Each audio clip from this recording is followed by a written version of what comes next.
Araw-araw na mga salita ng Diyos.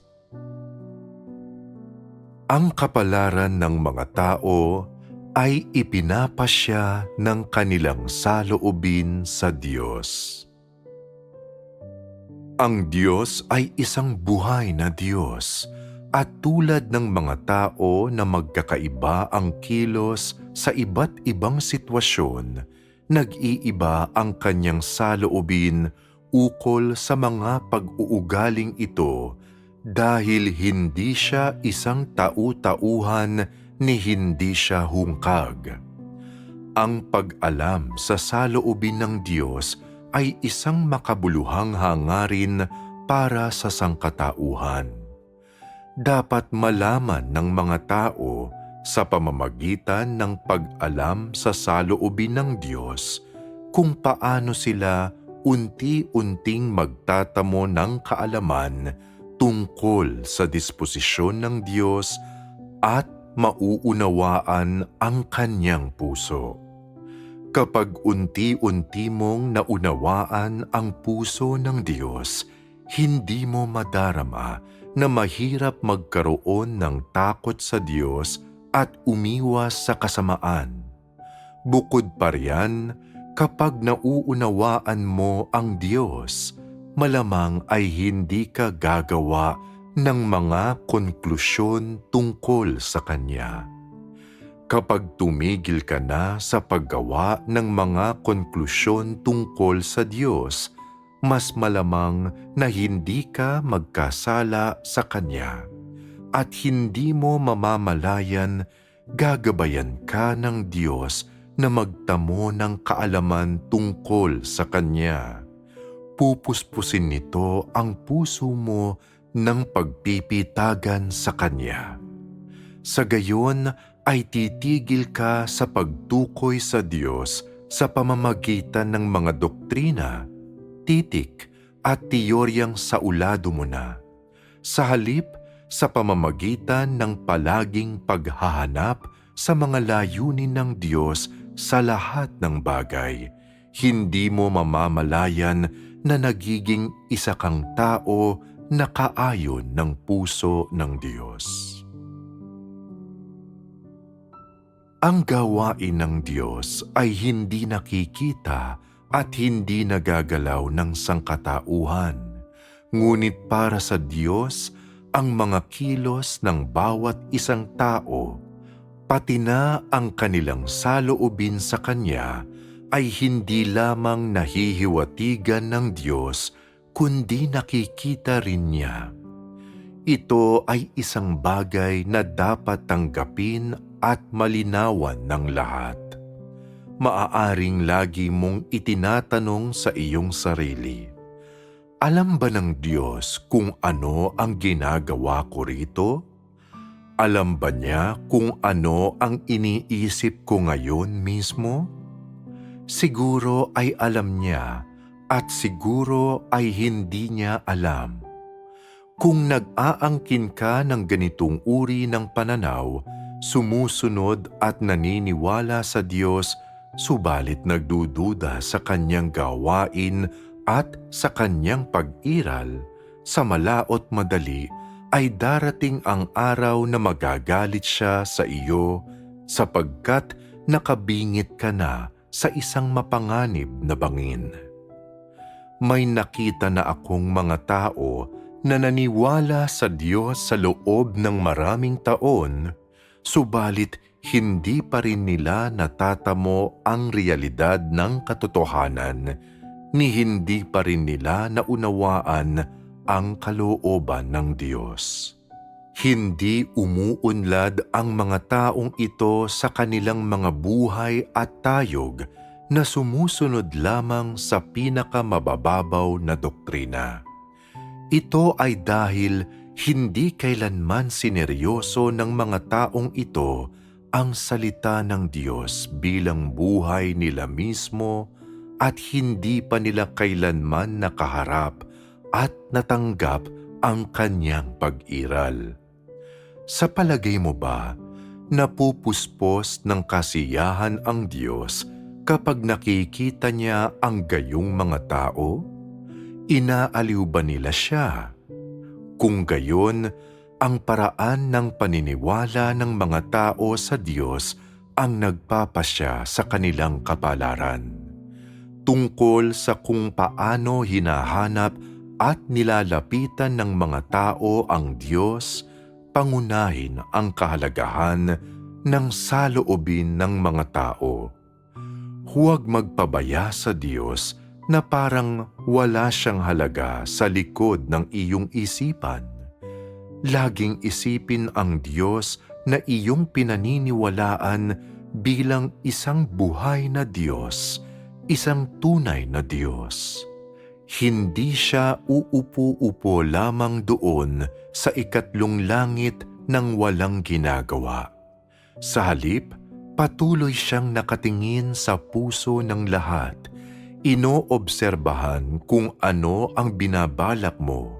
Pinanonood ang bawat maliit na salita at gawa mo. Pinanonood kung paano ka kumilos at tinitingnan kung ano ang saloobin mo sa Kanya.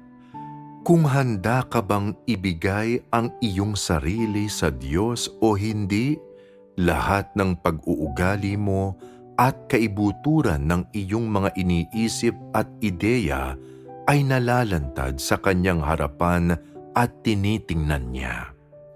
Dahil sa iyong pag-uugali, dahil sa iyong mga gawa, at dahil sa iyong saloobin sa Kanya, palaging nagbabago ang opinyon ng Diyos tungkol sa iyo at ang Kanyang saloobin sa iyo.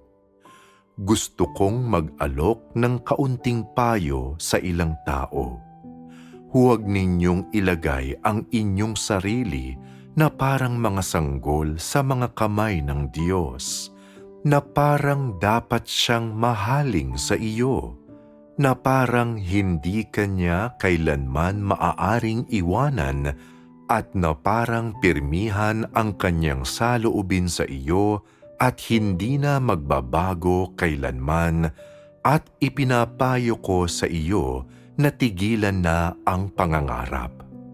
Ang Diyos ay matuwid sa pagtrato Niya sa bawat isang tao at marubdob Niyang hinaharap ang gawain ng paglupig at pagliligtas sa mga tao. Ito ang Kanyang pamamahala. Tinatrato Niya ng seryoso ang bawat isang tao at hindi kagaya ng isang alagang hayop na paglalaruan. Ang pagmamahal ng Diyos sa mga tao ay hindi ang klaseng nagpapalayaw o nagpapamihasa, ni hindi mapagbigay o pabaya ang Kanyang awa at pagpaparaya sa sangkatauhan. Bagkus, ang pagmamahal ng Diyos para sa sangkatauhan ay may kasamang pagtatangi, pagkaawa at paggalang sa buhay. Inihahatid ng Kanyang awa at pagpaparaya ang Kanyang mga inaasahan sa kanila at ang siyang kailangan ng sangkatauhan upang patuloy na mabuhay. Ang Diyos ay buhay at ang Diyos ay talagang umiiral. Ang Kanyang saloobin sa sangkatauhan ay may prinsipyo, hindi man lamang sangkaterbang dogmatikong mga panuntunan, at maaari itong magbago.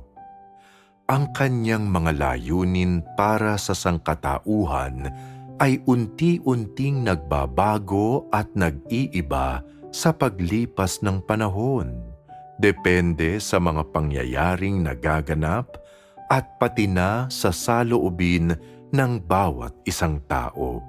Sa makatuwid, dapat mong malaman sa puso mo nang may tiyak na kalinawan na hindi nagbabago ang diwa ng Diyos at na lalabas ang Kanyang disposisyon sa iba't ibang panahon at sa iba't ibang konteksto. Maaaring hindi mo iniisip na seryoso ang bagay na ito at maaaring ginagamit mo ang sarili mong mga kuro-kuro upang wariin kung paano dapat gawin ng Diyos ang mga bagay-bagay. Gayunman, may mga pagkakataon na totoo ang ganap na kabaligtaran ng iyong pananaw at sa paggamit ng sarili mong personal na mga kuro-kuro para tangkaing sukatin ang Diyos na pagalit mo na siya. Ito ay dahil hindi kumikilos ang Diyos sa paraang iniisip mo na ginagawa niya, ni hindi niya ituturing ang bagay na ito na kagaya ng sinasabi mong gagawin niya.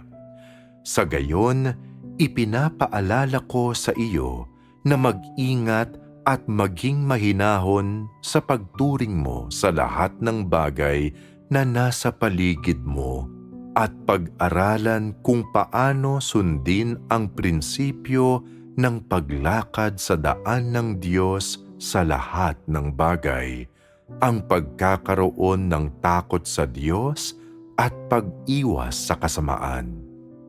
Kailangan mong bumuo ng isang matibay na pagkaunawa hinggil sa mga bagay tungkol sa kalooban at saloobin ng Diyos. Kailangan mong humanap ng mga taong nabigyang liwanag na magpapaalam ng mga bagay na ito sa iyo at kailangan mong maghanap ng seryoso.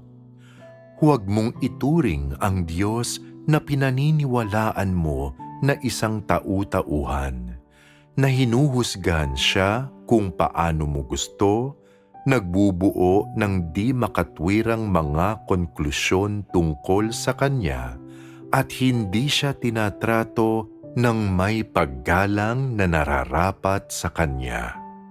Samantalang inililigtas ka ng Diyos at ipinapasya ang iyong kahihinatnan, maaari kanyang pagkalooban ng awa o pagpaparaya o paghatol at pagkastigo. Ngunit ano't anuman, ang kanyang saloobin sa iyo ay hindi pirmihan. Depende ito sa iyong sariling saloobin sa Kanya, gayon din sa iyong pagkaunawa sa Kanya.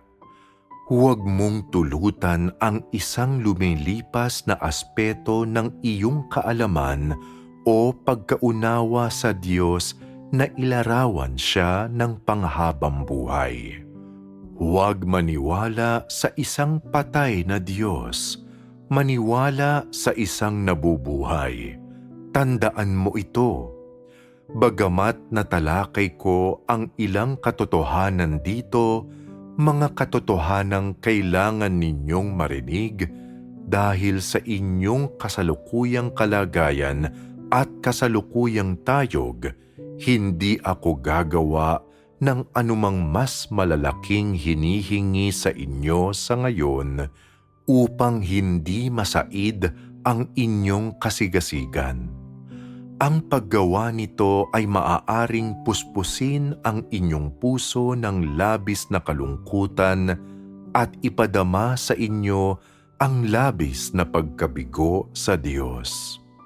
Sa halip, sana ay magamit ninyo ang pagmamahal sa Diyos na nasa inyong puso at magamit ninyo ang isang saloobing may paggalang sa Diyos habang naglalakad kayo sa landas na nasa inyong harapan. Huwag maguluhan tungkol sa kung paano maniwala sa Diyos. Ituring itong isa sa pinakamalalaking isyong mayroon. Ilagay ito sa inyong puso, isagawa ito at iugnay ito sa tunay na pamumuhay. Huwag lamang basta sabihin ito, sapagkat buhay at kamatayan ang nakataya rito at siyang magpapasya sa iyong tadhana. Huwag itong ituring na parang isang biro o larong pambata. Matapos kong ibahagi sa inyo ang mga salitang ito ngayon, iniisip ko kung gaano ang naani ninyong pagkaunawa sa inyong isipan. Mayroon bang anumang mga bagay kayong nais itanong tungkol sa nasabi ko rito ngayon? Bagamat medyo bago ang mga paksang ito at medyo malayo sa inyong mga pananaw, sa inyong mga karaniwang hangarin at sa hilig ninyong pagtuunan ng pansin, palagay ko kapag napagbahaginan na ninyo ang mga ito sa loob ng ilang sandali, magkakaroon kayo ng isang karaniwang pagkaunawa sa lahat ng bagay na nasabi ko rito.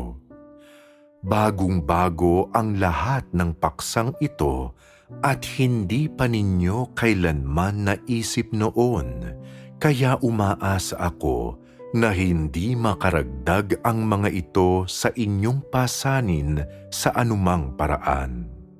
Hindi ko sinasabi ang mga salitang ito ngayon para takutin kayo, ni hindi ko ginagamit ang mga ito bilang isang paraan para pakitunguhan kayo.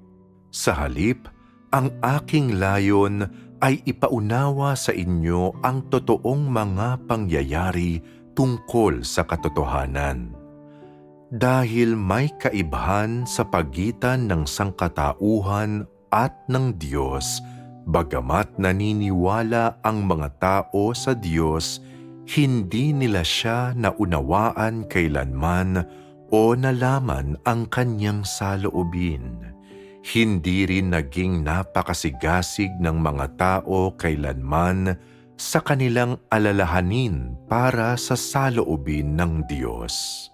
Sa halip, naniwala sila at nagpatuloy ng pikit mata at naging pabaya sa kanilang kaalaman at pagkaunawa tungkol sa Diyos. Sa gayon ay napilitan akong liwanagin ang mga isyong ito para sa inyo at ipaunawa sa inyo kung anong klase talaga ng Diyos ang Diyos na ito na inyong pinaniniwalaan, gayon din kung ano ang kanyang iniisip, ang kanyang saloobin sa kanyang pagtrato sa iba-ibang uri ng mga tao, gaano kayo kalayo sa pagtupad sa kanyang mga hinihingi at gaano kalaki ang pagkakaiba sa pagitan ng inyong mga kilos at ng pamantayang kanyang hinihingi. Ang mithiin sa pagpapaalam sa inyo ng mga bagay na ito ay upang bigyan kayo ng isang pamantayan sa pagsukat sa inyong sarili at upang malaman ninyo kung anong klase ng pag-ani ang kahahantungan ng daan na inyong tinatahak, kung ano ang hindi ninyo natamo sa pagtahak sa landas na ito at saang mga lugar kayo talaga hindi nakibahagi. Habang nag-uusap-usap kayo, karaniwan ay pinag-uusapan ninyo ang ilang paksang karaniwang tinatalakay na napakakitid ng saklaw at mababaw ang nilalaman.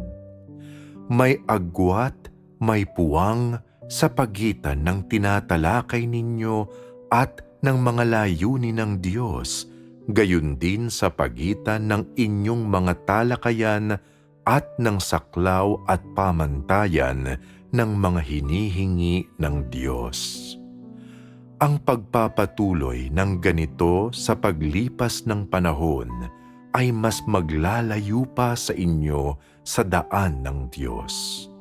Kinukuha lamang ninyo ang kasalukuyang mga pagbigkas ng Diyos at ginagawang mga pakay ng pagsamba ang mga ito at itinuturing ang mga ito na mga ritual at regulasyon. Iyan lamang ang inyong ginagawa. Sa totoo lang, wala talagang lugar ang Diyos sa inyong puso at hindi niya kailanman natamo ang inyong puso. Iniisip ng ilang tao na napakahirap kilalanin ng Diyos at ito ang katotohanan. Mahirap ito.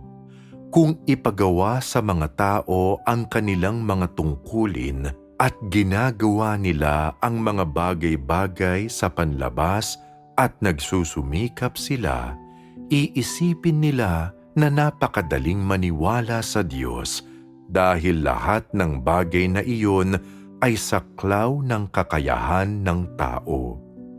Gayunman, sa sandaling lumipat ang paksa sa mga layunin ng Diyos at sa kanyang saloobin sa sangkatauhan, sa pananaw ng lahat, medyo humihirap nga ang mga bagay-bagay. Ito ay dahil kailangan dito ang pangunawa ng mga tao sa katotohanan at ang pagpasok nila sa realidad, kaya siyempre magkakaroon ng isang antas ng paghihirap. Magkagayunman, kapag nakalagpas ka na sa unang pinto at nagsimula kang makapasok, unti-unting dumadali ang mga bagay-bagay.